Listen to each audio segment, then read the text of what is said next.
Good evening friends, welcome back to my channel. তো আজকে তোমাদের সাথে শেয়ার করবো মিনি ব্লগ একটা। তো মিনি ব্লগটা হলো, আমি আরিয়ানকে চুল কাটতে নিয়ে গেলাম।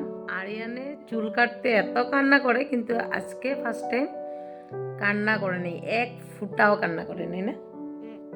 তারপরে আরিয়ানে দেখো কি সুন্দর হেয়ার কাটটা, দেখো দেখো দেখো দেখো কি সুন্দর করে করেছে হেয়ার কাট, কান্নাই করে নেই।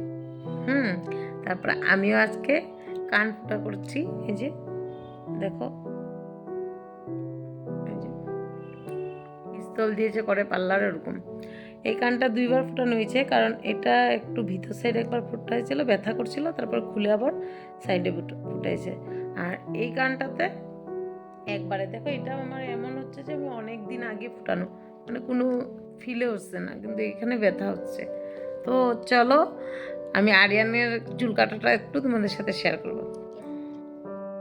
এই যে আরিয়ান চুল কাটছে, দেখছো একটু কান্না করছে না।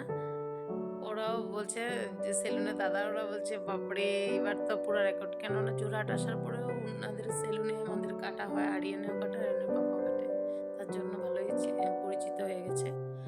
তো ভালোই কান্না করেনি, কারণ ওর সাথে ওই চেয়ারে একটা ছোট বাচ্চা বসে চুল কাটছিল, ও কান্না করেনি।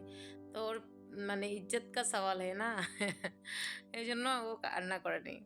আর আমি কান ফুটিয়েছি, আমার দিদি আমার জন্য ছোট ছোট সোনার দুটা রিং বানিয়েছে উপরে কানের, এই জন্য বলে কি তুই তোকে গিফট দেবো।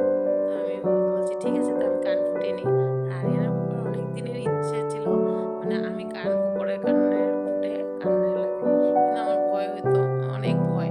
আর আমি ভাবতাম কি না আমার ব্যথা পাবো, কিন্তু ব্যথা পাইনি, একটুকু ব্যথা পাইনি, বিশ্বাস করো। আমাকে বলছি কি আরিয়ান তুই ভিডিও করবি, কিন্তু আরিয়ান ভিডিও করে নেই যখন কান ফুটিয়েছিল পিস্তল দিয়ে। তা আরিয়ান হাসছিল, ভিডিও করতে ভুলে গেছে। এই যে আমি পার্লারে যখন কান ফুটিয়েছিলাম, এই দিদিটা ফুটিয়ে দিয়েছিল। তোমাদের সাথে আর একটা জিনিস শেয়ার করছি, দেখো আমি মাফলার বানাচ্ছি আরিয়ানের জন্য। গত বছরে বানাতে নিয়েছিলাম মাফলারটা, তো আরিয়ানা বলছে তোমার ঘিটিতে অনেক ব্যথা হলো আর এখন মাফলার বানাবে, রেখে দিয়েছে উপরে উঠে। আমি পারতে পারছিলাম না, তো আমি বলছি হয়ে গেছে জানো, খালি একটুখানি এক আঙ্গুল বাকি ছিল, তো একদিনই ওটা কমপ্লিট করে আরিয়ানের জন্য মাফলারটা হয়ে গেছে। আমি অনেক দিন আগে কোনো শিখা নেই আমার, আমার দিদি ওরা বানাতো, তো ওটা দেখে আমি শিখে গেছি কেমন করে মানে বুনতে হয়। তো ওটা আইডিয়া নিয়ে আমি মাফলার বানিয়েছি। এখন একটা টুপি বানাবো আমার দাদার মেয়ের জন্য। তো দেখো কি সুন্দর করে মাফলারটা বানিয়েছি। আরিয়ান স্কুলে পড়ে গেছে, আর আরিয়ানের মিসরা বলছে আরিয়ান তোমার মাফলারটা অনেক সুন্দর, কে বানিয়েছে? বলছে আমার মা। বলছে অনেক সুন্দর হয়েছে, সত্যি কালারটা অনেক সুন্দর। তো আরিয়ান একদিন পরে স্কুলে গেছে। তো তোমাদের যদি কেউ না জানো এটা, আমাকে যদি বলো, আমি প্রথম থেকে বানানোটা তোমাদের সাথে ভিডিও করে শেয়ার করব।